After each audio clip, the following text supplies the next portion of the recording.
Yes, the question came up as to what were the main scales that we tend to use in playing, Western Sufi music. So I've written a chart here. If you can, you can kindly put it on pause and then um, copy it down. I'll try to bring it as close as I can so you get a good view of it. Okay. So these are the most common scales. Of course, at the top of the page we have the major scale, which is written in the whole numbers: 1, 2, 3, 4, 5, 6, 7, 8. Most popular scale after that, and excuse me, I have to do this, is the natural minor scale. The natural minor scale and the major scale are kind of like tracks on train tracks. They travel parallel together, and slipping between major and minor is very important in music. So I won't go into more of a discussion about it there. But the natural minor scale takes the major scale. It flats the third, the sixth, and the seventh. So the scale is 1, 2, flat 3, 4, 5, flat 6, flat 7, and 8. Going up here, we have the dominant scale. It's also called the Mixolydian scale. The Mixolydian scale, the name comes from kind of a romantic notion about what ancient Greek music was like. Nobody really knows what ancient Greek music was like, but people pick these names kind of as a romantic nod towards something that actually is not grounded in reality. So, but this name, the Mixolydian or the dominant scale, describes a major scale which has a flatted seventh.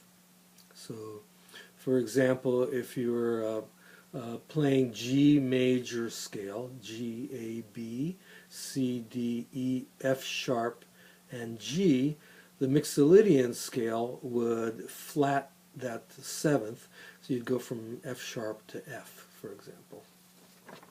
Next scale on the list is the Lydian scale.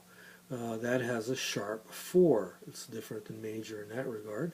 1, 2, 3, sharp 4, 5, 6, 7, and 8. I already discussed the natural minor.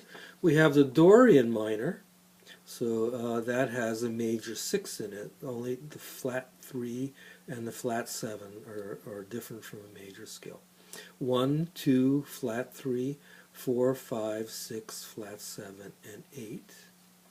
And then we have the Phrygian minor, so another romantic name about the ancient Greek era.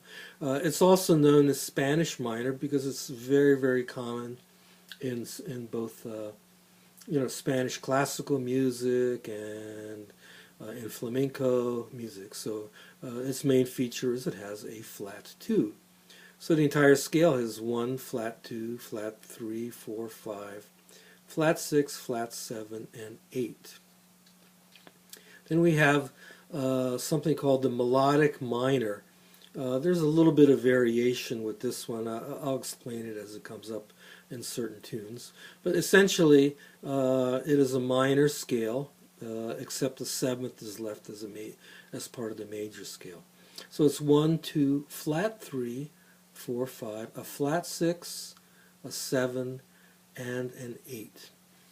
And then here's a scale called Hijaz, which is an extrapolated scale from Turkish music. I mentioned earlier Turkish music has a few more notes in it within the octave than we do in Western music. So this is an approximation of it. It's an unusual scale. So for Western ears, a 1, flat 2, 3, 4, 5, a flat 6, a 7, and an 8.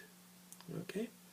So what do you do with this information? So I'm just going to say, go back to using drones. I can't overemphasize that practice. If you really want to understand what flat 2 sounds like.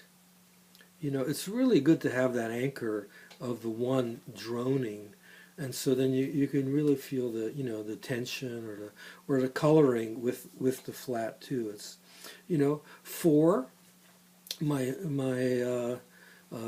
Indian vocal teacher Pandit Pranath taught that the 4 in a scale is like the ocean that covers the world. You know, it just obliterates or just covers everything, so it becomes like a very predominant note. Well, how would you know that unless you you know, worked against the drone and felt it for yourself? You know, there's an experiential component to working on these scales that way. You know, what does a sharp 4 sound like? You know, well, like the note 7 is really like the note of yearning. Like when you play that against the drone, that 7th note just makes you want to resolve. I mean, it's the heartbreaking note. It's the note that's just almost right there, and it just wants to go home. So what's the difference between that note and the flat 7? So you know, you have to have these experiences. So there's nothing wrong with staying, you know, playing with 1 drone and 20, 30 minutes, just experimenting with it, letting it kind of flow with you.